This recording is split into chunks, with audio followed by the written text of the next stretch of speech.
ചില ആളുകൾ ഓൾട്ടർനേറ്റ് ഡേയ്സിൽ ടോയ്ലറ്റ് പോകുന്ന ആളുകളുണ്ടായിരിക്കാം. അവർക്ക് ഇതിൽ വലിയ പ്രശ്നങ്ങൾ തോന്നുന്നുണ്ടാവില്ല. എന്നാൽ എല്ലാ ദിവസവും ശോധന പ്രോപ്പറായിട്ട് പെട്ടെന്ന് ഒരു ദിവസം ഇതിലൊരു പ്രശ്നം വരിക, അതായത് 2 ദിവസം കൂടുമ്പോഴാണ് നിങ്ങൾക്ക് ശോധന പോകുന്നത്, ഇല്ലെങ്കിൽ ഒരു 3 ദിവസത്തോളം ഇങ്ങനെയുള്ള പ്രശ്നങ്ങളൊക്കെ വരുന്നുണ്ടെങ്കിൽ നമ്മുടെ സിസ്റ്റം, നമ്മുടെ ശരീരത്തിലുള്ള മെറ്റബോളിസം അല്ലെങ്കിൽ നമ്മുടെ സിസ്റ്റം എന്ന് പറയുന്നത് എല്ലാത്തിലും തകരാറ് സംഭവിക്കും.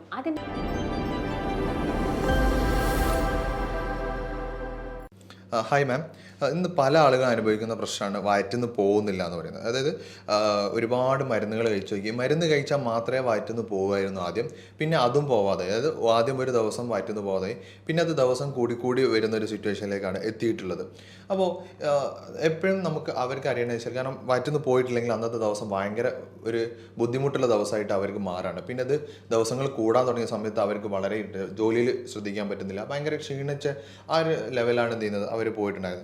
അപ്പോൾ നമുക്ക് ഇവർക്ക് പെട്ടെന്ന് തന്നെ ഈ പ്രശ്നങ്ങളൊക്കെ മാറാനും, അതായത് ഈ വയറ്റിൽ നിന്ന് പോകാത്ത പ്രശ്നങ്ങൾ പൂർണ്ണമായി മാറാനും, ഇപ്പം ഇങ്ങനെ ഒരു തവണ ഇങ്ങനെ പെട്ടെന്ന് കോൺസ്റ്റിപ്പേഷൻ വരികയാണ്, അതായത് വയറ്റിൽ നിന്ന് പോകാത്തൊരു സാഹചര്യം വരികയാണെങ്കിൽ പെട്ടെന്ന് തന്നെ വയറ് ക്ലീൻ ചെയ്യാനൊക്കെ എന്താണ് നമുക്ക് ചെയ്യാൻ പറ്റുക? സിമ്പിളായിട്ട് വീട്ടിൽ നിന്ന് കാര്യങ്ങൾ എന്താണ് ചെയ്യാൻ പറ്റുക? നമ്മുടെ ഇടയിൽ തന്നെ ഒരുപാട് ആളുകൾക്ക് ഈ ഒരു പ്രശ്നം പറയാറുണ്ട്. അതായത് കൃത്യമായിട്ടുള്ളൊരു മലശോധന നടക്കാത്ത ആളുകൾ. ഇങ്ങനെ കൃത്യമായിട്ടുള്ളൊരു മലശോധന നടന്നിട്ടില്ലെങ്കിൽ നമുക്ക് ഒരുപാട് ബുദ്ധിമുട്ടുകൾ ഉണ്ടാവാറുണ്ട്. അതായത് നമുക്ക് ടോട്ടലി ഫുള്ളൊരു അസ്വസ്ഥത, അല്ലെങ്കിൽ നമുക്കായിട്ട് ഒരു മൂഡ് ഓഫ് ആയിട്ട് ആ ഒരു ദിവസം തന്നെ പോയ പോലെയാണ്. നിങ്ങൾക്കിപ്പോൾ ഒരു പ്രോപ്പറായിട്ട് ഇപ്പോൾ ഒരു ജോലിക്ക് നിങ്ങൾ പോകുന്നുണ്ടെങ്കിൽ നിങ്ങൾക്ക് രാവിലെ ഈ ഒരു മലശോധന പ്രോപ്പറായിട്ട് നടന്നിട്ടില്ലെങ്കിൽ അത് സൂചിപ്പിക്കുന്നത് നിങ്ങളുടെ ഡയജഷൻ പ്രോപ്പർ അല്ല എന്നുള്ളൊരു കാര്യമാണ്. അപ്പോൾ കൃത്യമായിട്ടുള്ളൊരു മലശോധന നടക്കുന്നുണ്ടെങ്കിൽ അത് ഇൻഡിക്കേറ്റ് ചെയ്യുന്നത് നമ്മുടെ ശരീരത്തിലെ ശോധനയും പ്രോപ്പർ ആണെന്നുള്ളതാണ്. അതായത് നിങ്ങൾക്ക് മലശോധന ഉണ്ടെങ്കിൽ നിങ്ങളുടെ ശോധന ഓക്കെ ആവുന്ന സമയത്ത് നമ്മുടെ ശരീരത്തിൽ വരുന്ന ഒരുപാട് അസുഖങ്ങളെ നമുക്ക് നിയന്ത്രിക്കാൻ വേണ്ടിയിട്ട് സാധിക്കും. ഇങ്ങനെ മലശോധനയ്ക്ക് ബുദ്ധിമുട്ടുള്ള ആളുകൾ ശ്രദ്ധിക്കേണ്ട കുറച്ച് കാര്യങ്ങൾ, അതുപോലെ തന്നെ അവരുടെ ഡയജഷൻ ഈസി ആക്കുന്ന രീതിയിലുള്ള ഭക്ഷണങ്ങൾ, ഇതിനൊക്കെ കുറിച്ചിട്ടാണ് ഇന്നത്തെ വീഡിയോയിൽ ഞാൻ നിങ്ങളുമായിട്ട് ഡിസ്കസ് ചെയ്യുന്നത്. ഞാൻ ഡോക്ടർ ഭാഗ്യ, Q1B ഹെൽത്ത് കെയറിലെ ആയുർവേദ ഡോക്ടറാണ്. ചില ആളുകൾ ഓൾട്ടർനേറ്റ് ഡേയ്സിൽ ടോയ്ലറ്റ് പോകുന്ന ആളുകളുണ്ടായിരിക്കാം. അവർക്ക് ഇതിൽ വലിയ പ്രശ്നങ്ങൾ തോന്നുന്നുണ്ടാവില്ല. എന്നാൽ എല്ലാ ദിവസവും ശോധന പ്രോപ്പറായിട്ട് പെട്ടെന്ന് ഒരു ദിവസം ഇതിലൊരു പ്രശ്നം വരിക, അതായത് 2 ദിവസം കൂടുമ്പോഴാണ് നിങ്ങൾക്ക് ശോധന പോകുന്നത്, ഇല്ലെങ്കിൽ ഒരു 3 ദിവസത്തോളം ഇങ്ങനെയുള്ള പ്രശ്നങ്ങളൊക്കെ വരുന്നുണ്ടെങ്കിൽ നമ്മുടെ സിസ്റ്റം, നമ്മുടെ ശരീരത്തിലുള്ള മെറ്റബോളിസം അല്ലെങ്കിൽ നമ്മുടെ സിസ്റ്റം എന്ന് പറയുന്നത് എല്ലാത്തിലും തകരാറ് സംഭവിക്കും. അതിൻ്റെ ഭാഗമായിട്ട് നമുക്ക് ഒരുപാട് ഇഷ്യൂസ് വരാറുണ്ട്. ഇങ്ങനെ മലശോധന പ്രോപ്പർ ആവാത്ത ആളുകളിലാണ് ഗ്യാസിൻ്റെ പ്രശ്നങ്ങളൊക്കെ ഒരുപാട് കണ്ടുവരുന്നത്. അവർക്ക് ഇടയ്ക്കിടയ്ക്ക് ഗ്യാസിൻ്റെ പ്രശ്നം ഉണ്ടായിരിക്കും, അവർക്ക് നല്ല രീതിയിൽ തലവേദന വരും, അത് ചിലപ്പോൾ മൈഗ്രെയിൻ ഹെഡേക്ക് ആയിട്ട് മാറാൻ ചാൻസസ് ഉണ്ട്. അവർക്ക് ആ ഒരു ദിവസം കംപ്ലീറ്റ് ആയിട്ട് പോയ പോലെയാണ്, അല്ലെങ്കിൽ ഒരു ഉന്മേഷക്കുറവാണ്, എനർജി ഇല്ലാത്ത പോലെ. അതുപോലെ തന്നെ വയറ്റിൽ നിന്നൊക്കെ ആണെങ്കിൽ നല്ല വേദന വരാം, നല്ല ക്രാംസ്, കാലുകളിലൊക്കെ ഭയങ്കരമായിട്ടുള്ളൊരു ക്രാംസ് അനുഭവപ്പെടാം നമ്മുടെ ശോധന ശരിയായിട്ടില്ലെങ്കിൽ. ഇങ്ങനെ ഒരുപാട് പ്രശ്നങ്ങൾ ശോധന ശരിയായിട്ടില്ലെങ്കിൽ സംഭവിക്കാം. അതുപോലെ തന്നെ നിങ്ങൾക്ക് വിശപ്പില്ലായ്മ അനുഭവപ്പെടാം, നമുക്ക് നന്നായിട്ട് ഭക്ഷണം കഴിക്കാനുള്ളൊരു ടെൻഡൻസി നമുക്ക് വരണമെന്നില്ല ഇങ്ങനെ ശോധന നടന്നിട്ടില്ലെങ്കിൽ.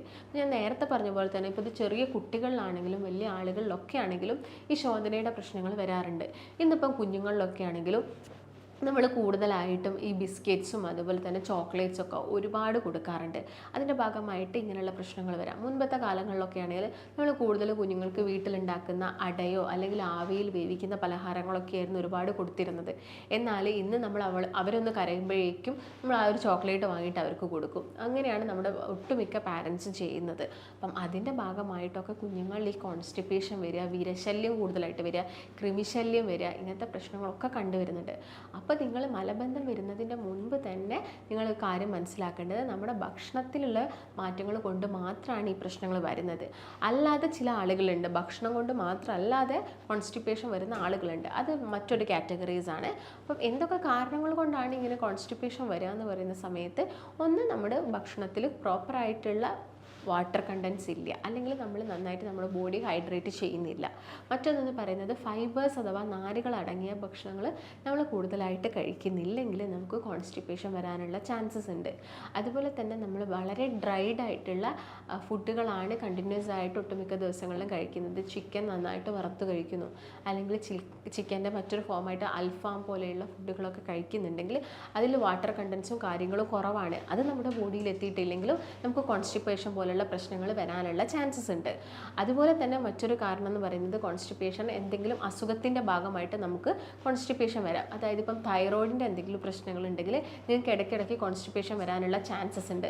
മറ്റൊന്നെന്ന് പറയുന്നത് പ്രോസ്റ്റേറ്റിന് വരുന്ന ക്യാൻസറോ അല്ലെങ്കിൽ പ്രോസ്റ്റേറ്റിന് വരുന്ന വീക്കം നമുക്ക് കോൺസ്റ്റിപ്പേഷന് ചാൻസസ് ഉണ്ടാക്കുന്നുണ്ട്. പ്രോസ്റ്റേറ്റ് ഇപ്പം വീങ്ങി കിടക്കുക, അത് പ്രത്യേക പുരുഷന്മാരിലാണ് ഇത് കാണുന്നത്. ഇപ്പോൾ പുരുഷന്മാരിൽ ഇങ്ങനെ പ്രോസ്റ്റേറ്റ് ഗ്രന്ഥിക്ക് ഉണ്ടാക്കുന്ന വീക്കങ്ങളും കാര്യങ്ങളും മൂലം ഇങ്ങനെയുള്ള കോൺസ്റ്റിപ്പേഷൻ വരാനുള്ള ചാൻസസ് കൂടുതലാണ്. അല്ലെങ്കിൽ IBS, ഇറിറ്റബിൾ ബവൽ സിൻഡ്രോം, നിങ്ങൾ ചിലപ്പോൾ എന്തെങ്കിലും കഴിച്ചു കഴിഞ്ഞാൽ ചില ആളുകൾക്ക് പെട്ടെന്ന് ലൂസ് മോഷൻ വരും, അല്ലെങ്കിൽ കഴിച്ച പാടെ അവർ ടോയ്ലറ്റിൽ പോകുന്ന പ്രശ്നങ്ങളൊക്കെ ഉണ്ടാവാറുണ്ട്. അപ്പം ഇതും അതുപോലെ തന്നെയാണ് കോൺസ്റ്റിപ്പേഷനും. IBS ഉള്ള ആളുകളിൽ കോൺസ്റ്റിപ്പേഷനും ലൂസ് മോഷനും ഒരുമിച്ച് വരാനുള്ള ചാൻസസ് ഉണ്ട്. ഇത് മറ്റൊരു കാരണമാണ്.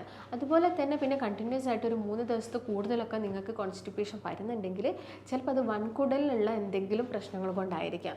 വൻകുടലിൽ ക്യാൻസർ ഉണ്ടെങ്കിൽ പോലും നമുക്ക് കോൺസ്റ്റിപ്പേഷൻ അല്ലെങ്കിൽ മലബന്ധമൊക്കെ വരാനുള്ള ചാൻസസ് ഉണ്ട്, അത് ഒരുപാട് ദിവസമൊക്കെ നീണ്ടു നിൽക്കുകയാണെങ്കിൽ.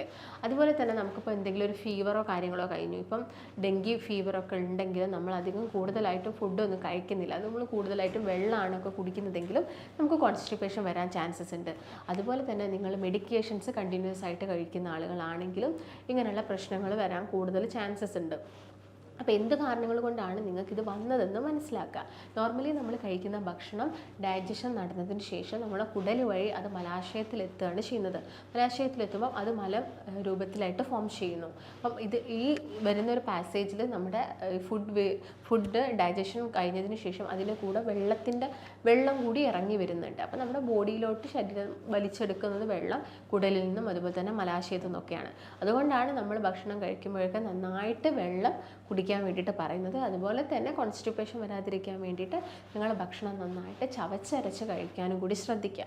അപ്പോൾ നന്നായിട്ട് വെള്ളം കുടിക്കണം. 8 മുതൽ 12 ഗ്ലാസ്സോളം വെള്ളം എല്ലാ ദിവസവും നിങ്ങൾ കുടിക്കാൻ വേണ്ടിയിട്ട് ശ്രദ്ധിക്കുക. അതുപോലെ തന്നെ ഫൈബേഴ്സ് കൂടുതൽ അടങ്ങിയിരിക്കുന്ന പച്ചക്കറികളും പഴങ്ങളും ഒക്കെ നമ്മൾ നന്നായിട്ട് കഴിക്കുക. ഫൈബേഴ്സ് കൂടുതൽ അടങ്ങിയിരിക്കുന്ന പച്ചക്കറികൾ നോക്കുകയാണെങ്കിൽ ഈ ക്രൂസിഫറസ് ഫാമിലിയിൽ, അതായത് കോളിഫ്ലവർ, ക്യാബേജ്, അതുപോലെ തന്നെ ബീൻസിൽ കൂടുതലായിട്ട് ഫൈബേഴ്സ് ഉണ്ട്. വെണ്ടയ്ക്ക, വഴുതിന, ഇതൊക്കെ നമ്മുടെ ഭക്ഷണത്തിൽ മാക്സിമം ഇൻക്ലൂഡ് ചെയ്യുക. ഫ്രൂട്ട്സിൻ്റെ കേസ് നോക്കുകയാണെങ്കിൽ ഇപ്പം ആപ്പിള്, പേരയ്ക്ക, വൈറ്റമിൻ സി റിച്ച് ആയിട്ടുള്ള ഫ്രൂട്ട്സ്. വൈറ്റമിൻ സി നിങ്ങളുടെ ബോഡിയിൽ കുറഞ്ഞു പോയാൽ നമുക്ക് മലബന്ധം വരാനുള്ള ചാൻസസ് വളരെയധികം കൂടുതലാണ്. അപ്പം ഈ ഒരു കാര്യങ്ങളൊക്കെ നിങ്ങൾ പ്രത്യേകം ശ്രദ്ധിക്കുക. അതിൻ്റെ കൂടെ തന്നെ നിങ്ങൾ എല്ലാ ദിവസവും എന്ത് ചെയ്യണം, എന്തെങ്കിലും ഒരു എക്സസൈസ് ചെയ്യണം. എക്സസൈസ് ചെയ്യണം പറയുന്ന കാര്യം, നിങ്ങളുടെ ബവൽ മൂവ്മെൻറ്റ്സ് കുറച്ചും കൂടി ഈസിയാവും, അല്ലെങ്കിൽ പെരിസ്റ്റാൾട്ടിക് മൂവ്മെൻറ്റ്സ് ഒക്കെ കുറച്ചും കൂടി ഫാസ്റ്റായിട്ട് നടക്കും. അപ്പം ഈ പെട്ടെന്ന് ഡൈജഷനും കാര്യങ്ങളും നടക്കും, മലം പെട്ടെന്ന് രൂപപ്പെടുന്നു, അത് ഈസി ആയിട്ട് തന്നെ നമുക്ക് പുറത്തോട്ട് വരികയും ചെയ്യുന്നുണ്ട്. അതുകൊണ്ട് എക്സസൈസും കാര്യങ്ങളും ചെയ്യുക. ഇപ്പം നിങ്ങൾക്ക് ടോയ്ലറ്റിൽ രാവിലെ എഴുന്നേറ്റ പാടെ ടോയ്ലറ്റിൽ പോകാൻ ബുദ്ധിമുട്ടുള്ള ആളുകളൊക്കെ ഉണ്ടായിരിക്കും. അപ്പോൾ അവരെന്ത് ചെയ്യുക, അവർ ടോയ്ലറ്റിൽ പോകുന്നതിന് കുറച്ച് മുൻപായിട്ട് രാവിലെ തന്നെ എഴുന്നേറ്റിട്ട് ഇളം ചൂടുവെള്ളം, വളരെ ലൈറ്റായിട്ട് ചൂടോട് കൂടിയിട്ടുള്ള വെള്ളം കുടിക്കുക. അതിൻ്റെ കൂടെ തന്നെ ഒന്ന് നന്നായിട്ട് നടക്കുക. ഒരു 10-15 മിനിറ്റ് നന്നായിട്ട് കൈയും വീശിയൊക്കെ നടക്കുമ്പം കാലും ഒക്കെ നല്ല രീതിയിലൊന്ന് സ്പീഡാക്കി നടക്കുന്ന സമയത്ത് നമുക്ക് ആ ഒരു പെരിസ്റ്റാൾട്ടിക് മൂവ്മെൻറ്റ്സ് കുറച്ചും കൂടി ഈസിയാവും. അതിൻ്റെ ഭാഗമായിട്ട് ഈ കോൺസ്റ്റിപ്പേഷൻ പോലെയുള്ള പ്രശ്നങ്ങളൊക്കെ നമുക്ക് കുറച്ചെടുക്കാൻ വേണ്ടിയിട്ട് സാധിക്കും. അതുപോലെ തന്നെ നമ്മൾ കറക്റ്റായിട്ട് നമ്മുടെ ഭക്ഷണത്തിൽ ഇൻക്ലൂഡ് ചെയ്യേണ്ട കുറച്ച് കാര്യങ്ങളുണ്ട്. അതായത് നിങ്ങൾ എല്ലാ ദിവസവും വെജിറ്റബിൾസ് ഏതെങ്കിലും ഒന്ന് കഴിച്ചിരിക്കണം. നിങ്ങളിപ്പോൾ സാമ്പാർ കഴിക്കുന്നുണ്ടെങ്കിൽ നമുക്കതിൽ ഒരുപാട് വെജിറ്റബിൾസ് കിട്ടുന്നുണ്ട്. അതൊന്നും നിങ്ങളിപ്പോൾ എല്ലാ ദിവസവും നമുക്ക് സാമ്പാറൊന്നും വയ്ക്കാൻ പറ്റത്തില്ല. അപ്പോൾ എന്തെങ്കിലും ഒരു വെജിറ്റബിൾസ് നിങ്ങൾ എല്ലാ ദിവസവും ആഡ് ചെയ്യണം. കാരണം നമ്മുടെ ബോഡിയിൽ ഫൈബേഴ്സ് കൂടുതലായിട്ട് എത്തണം. ഫൈബേഴ്സ് എത്തിക്കഴിഞ്ഞാൽ മാത്രമേ നമ്മുടെ കുടലിലൊക്കെ, അതൊരു ചൂല് പോലെയാണ് ശരിക്കും നമ്മുടെ കുടലിലും മലാശയത്തിലൊക്കെ ഇത് ആക്ട് ചെയ്യുന്നത്. ഇത് കംപ്ലീറ്റ് ആയിട്ടുള്ള ടോക്സിൻസിനെയും കാര്യങ്ങളൊക്കെ റിമൂവ് ചെയ്യാൻ വേണ്ടിയിട്ട് ഈ ഫൈബേഴ്സ് ഹെൽപ്പ് ചെയ്യുന്നുണ്ട്. അതുപോലെ തന്നെ നിങ്ങൾ ഭക്ഷണത്തിൽ എല്ലാ ദിവസവും പ്രോബയോട്ടിക്സ് ഇൻക്ലൂഡ് ചെയ്യുക. പ്രോബയോട്ടിക്സ് എന്ന് പറയുമ്പോൾ തൈരായിക്കോട്ടെ അല്ലെങ്കിൽ മോരായിക്കോട്ടെ, ഇങ്ങനെയുള്ള പ്രോബയോട്ടിക്സ് നിങ്ങളുടെ ചോറിൻ്റെ കൂടെ നിങ്ങൾ മിക്സ് ചെയ്യുക. പിന്നെ ചോറ് കഴിക്കുന്ന സമയത്ത് അത് കൂടുതലും ബ്രൗൺ റൈസ് ആക്കാൻ വേണ്ടിയിട്ട് നോക്കുക. ബ്രൗൺ റൈസിൽ തവിട് കൂടുതലായതുകൊണ്ട് തന്നെ പെട്ടെന്നുള്ള ഡൈജഷനും ഗ്യാസിൻ്റെ പ്രശ്നങ്ങളൊക്കെ കുറയ്ക്കാൻ വേണ്ടിയിട്ട് സഹായിക്കും. പിന്നെ എല്ലാ ദിവസവും നിങ്ങൾ കുറച്ച് നട്ട്സ് ഇൻക്ലൂഡ് ചെയ്യണം. നട്ട്സ് ഇൻക്ലൂഡ് ചെയ്യാൻ പറയുന്നത് omega-3 ഫാറ്റി ആസിഡ്സ് നമ്മുടെ ബോഡിയിൽ കിട്ടണം. omega-3 ഫാറ്റി ആസിഡ്സ് കൂടുതലുള്ളത് നട്ട്സിലും അതുപോലെ തന്നെ സീഡ്സിലും ചെറു മത്സ്യങ്ങളിലുമാണ്. ചെറു മത്സ്യങ്ങൾ നന്നായിട്ട് കഴിക്കാൻ വേണ്ടിയിട്ട് നോക്കുക. അതുപോലെ തന്നെ റെഡ് മീറ്റിൻ്റെ ഉപയോഗം മാക്സിമം കുറയ്ക്കുന്നത് നല്ലത്. അതുപോലെ തന്നെ മൈദയാണെങ്കിലും മാക്സിമം നിങ്ങൾ നിങ്ങളുടെ ഭക്ഷണത്തിൽ നിന്ന് ഒഴിവാക്കുക. മൈദ നമ്മൾ കൂടുതൽ കഴിക്കുന്നുണ്ടെങ്കിൽ നമ്മുടെ മലം വല്ലാതെ ടൈറ്റ് ആകുന്നതിന് കാരണമാകുന്നുണ്ട്. ഇപ്പോൾ പൊറോട്ടയൊക്കെ എല്ലാ ദിവസവും കഴിക്കുന്ന ആളുകളാണെങ്കിൽ അവർ നന്നായിട്ട് വെള്ളം കുടിക്കണം. അതുപോലെ തന്നെ നന്നായിട്ട് സാലഡ്സ് കഴിക്കണം. ഒരു 100 ഗ്രാം സാലഡ്സ് എങ്കിലും അവരുടെ ഭക്ഷണത്തിൽ ഇൻക്ലൂഡ് ചെയ്യണം. ഒരിക്കലും പൊറോട്ട എല്ലാ ദിവസവും കഴിക്കുന്നത് നല്ലതല്ല. അപ്പം എപ്പോഴെങ്കിലുമൊക്കെ ഓൾട്ടർനേറ്റ് ആയിട്ട് പൊറോട്ടയൊക്കെ എടുക്കുകയാണെങ്കിൽ വലിയ പ്രശ്നങ്ങളും കാര്യങ്ങളും ഒന്നുമില്ല. അപ്പം ഇങ്ങനെയൊക്കെ നിങ്ങളുടെ ഭക്ഷണത്തിൽ ചേഞ്ചസ് വരുത്തുക. അതുപോലെ തന്നെ നമ്മുടെ ഭക്ഷണത്തിൽ മഞ്ഞൾപ്പൊടി ഇങ്ങനെയുള്ള ആൻറ്റി ഓക്സിഡൻസ്, ആൻറ്റി ഇൻഫ്ലമേറ്ററി ആയിട്ടുള്ള കാര്യങ്ങളൊക്കെ നിങ്ങളുടെ ഭക്ഷണത്തിൽ മാക്സിമം ഇൻക്ലൂഡ് ചെയ്യാൻ വേണ്ടിയിട്ട് നോക്കുക. അതുപോലെ തന്നെ പ്രോട്ടീൻസ് കഴിക്കണം. ചെറുപയർ, കടല, പരിപ്പ്, സോയാബീൻ ഇങ്ങനെയുള്ള പ്രോട്ടീൻസ് നിങ്ങളുടെ ഭക്ഷണത്തിൽ മാക്സിമം ഇൻക്ലൂഡ് ചെയ്യാൻ വേണ്ടിയിട്ട് ശ്രദ്ധിക്കുക. അതിൻ്റെ കൂടെ തന്നെ ഇലക്കറികൾക്ക് ഇമ്പോർട്ടൻസ് കൊടുക്കുക. അതായത് ഇപ്പം ചീര, മുരിങ്ങ, കോല് ഇതൊക്കെ നന്നായിട്ട് കഴിക്കുന്ന സമയത്ത് തന്നെ നമ്മുടെ വയറ് നല്ല രീതിയിൽ ലൂസായിട്ട് പോകാൻ വേണ്ടിയിട്ട് ഹെൽപ്പ് ചെയ്യും. നമ്മൾ ശക്തമായിട്ട് ടോയ്ലറ്റിൽ ഇരുന്ന് ആ ഒരു സ്ട്രെയിൻ ചെയ്യുന്നതിൻ്റെ ഭാഗമായിട്ട് ആ ഒരു ഏരിയയിലുള്ള തൊലിയൊക്കെ പൊട്ടാൻ ചാൻസസ് ഉണ്ട്. അതിനെ നമ്മൾ ഫിഷർ എന്നൊക്കെ പറയും. ഇപ്പോൾ ഫിഷറും പൈൽസും ഒക്കെ വരാനുള്ള ഒരു മെയിൻ റീസൺസ് എന്ന് പറയുന്നത് നമ്മൾ കൂടുതലായിട്ടും വയറുറയ്ക്കുന്ന രീതിയിലുള്ള ഭക്ഷണങ്ങൾ കഴിക്കുമ്പോഴാണ്. അപ്പം നിങ്ങൾക്ക് ചെറിയ ഉള്ളിയൊക്കെ കിട്ടുന്നുണ്ടെങ്കിൽ അതൊക്കെ നന്നായിട്ട് സാലഡ്സിലൊക്കെ ആഡ് ചെയ്ത് കഴിക്കുക. അതുപോലെ തന്നെ നിങ്ങൾക്ക് ഫോളോ ചെയ്യാൻ പറ്റുന്ന മെയിൻ കുറച്ച് ടിപ്സാണ് ഞാൻ ഇതിൽ പറയുന്നത്. പെട്ടെന്ന് നമുക്ക് വയറ്റുന്ന നല്ലൊരു ശോധന കിട്ടാൻ വേണ്ടിയിട്ടുള്ള ടിപ്സിൽ ഒന്നാമത് പറയുന്നത് ഒലീവ് ഓയിലാണ്. നിങ്ങൾക്ക് നല്ലൊരു ശോധന കിട്ടാൻ വേണ്ടിയിട്ട് നിങ്ങൾക്ക് രാവിലെ എഴുന്നേറ്റ പാടെയോ ഇല്ലെങ്കിൽ രാത്രി ഉറങ്ങുന്നതിന് മുൻപൊക്കെ 1 ടീസ്പൂണ് ഒലീവ് ഓയിൽ നിങ്ങൾക്ക് എല്ലാ ദിവസവും കുടിക്കുന്നത് നല്ലതാണ്. അടുത്ത റെമഡി എന്ന് പറയുന്നത് നിങ്ങൾക്ക് പാല് കുടിക്കുന്ന ആളുകളൊക്കെ ആണെങ്കിൽ രാത്രി നിങ്ങൾ 1 ഗ്ലാസ് പാലിൽ 1 ടീസ്പൂൺ നെയ്യ് മിക്സ് ചെയ്തിട്ട് കഴിക്കുക. അതുപോലെ തന്നെ കാസ്റ്റർ ഓയിൽ അഥവാ ആവണക്കെണ്ണയൊക്കെ വയറ് ലൂസാവാൻ വേണ്ടിയിട്ട് കഴിക്കുന്നതാണ്. പക്ഷെ അത് നിങ്ങളൊരു ഡോക്ടറിൻ്റെ നിർദ്ദേശമൊന്നുമില്ലാതെ കഴിക്കാൻ പാടില്ല. കാരണം അതിനൊരു കൃത്യമായിട്ടുള്ള അളവും കാര്യങ്ങളും അതുപോലെ തന്നെ നമ്മുടെ ശരീരഭാരവും എല്ലാം നോക്കിയിട്ടാണ് നമ്മൾ ആ ഒരു അളവ് പറഞ്ഞു കൊടുക്കുന്നത്.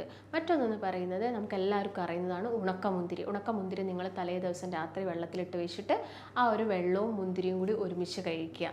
മറ്റൊന്നെന്ന് പറയുന്നത് ജീരകം വറുത്തിട്ട് വെള്ളം നിങ്ങൾ കുടിക്കുന്നത് നമ്മുടെ ശോധന കുറച്ചും കൂടി ഈസി ആക്കാൻ വേണ്ടിയിട്ട് സഹായിക്കും. അപ്പം ഇങ്ങനെ നമ്മളൊരു ശോധനയ്ക്ക് പ്രശ്നം വരുന്നുണ്ടെങ്കിൽ നമ്മൾ ആ ഒരു പ്രശ്നം ആദ്യമേ ക്ലിയർ ചെയ്യണം. ഇല്ലെങ്കിൽ കോംപ്ലിക്കേഷനായിട്ട് നമുക്ക് വെരിക്കോസിൻ്റെ പ്രശ്നങ്ങൾ വരാം, അല്ലെങ്കിൽ പൈൽസ്, ഫിഷർ പോലുള്ള പ്രശ്നങ്ങൾ വരാം, അല്ലെങ്കിൽ ഞാൻ നേരത്തെ പറഞ്ഞ പോലെ മൈഗ്രെയിൻ, തലവേദനകളൊക്കെ നിങ്ങൾക്ക് വിട്ടുമാറാതെയൊക്കെ നിൽക്കുന്നുണ്ടെങ്കിൽ നിങ്ങൾക്ക് ഈ ഒരു കോൺസ്റ്റിപ്പേഷൻ നിങ്ങളെ ആദ്യം മുതലേ അലട്ടുന്നത് കൊണ്ടായിരിക്കാം. അപ്പോൾ നിങ്ങൾക്ക് ഇതിനെക്കുറിച്ചിട്ട് എന്തെങ്കിലും സംശയങ്ങളോ അല്ലെങ്കിൽ ഇതിന് വേണ്ട ട്രീറ്റ്മെൻറ്റ്സോ മെഡിസിൻസോ എന്തെങ്കിലും ഡൗട്ട് ഉണ്ടെങ്കിൽ നിങ്ങൾ താഴെ കാണുന്ന നമ്പറിൽ കോൺടാക്റ്റ് ചെയ്യുക. നമുക്ക് മറ്റൊരു നല്ല ഹെൽത്ത് ടോപ്പിക്കുമായിട്ട് വീണ്ടും കാണാം. നന്ദി.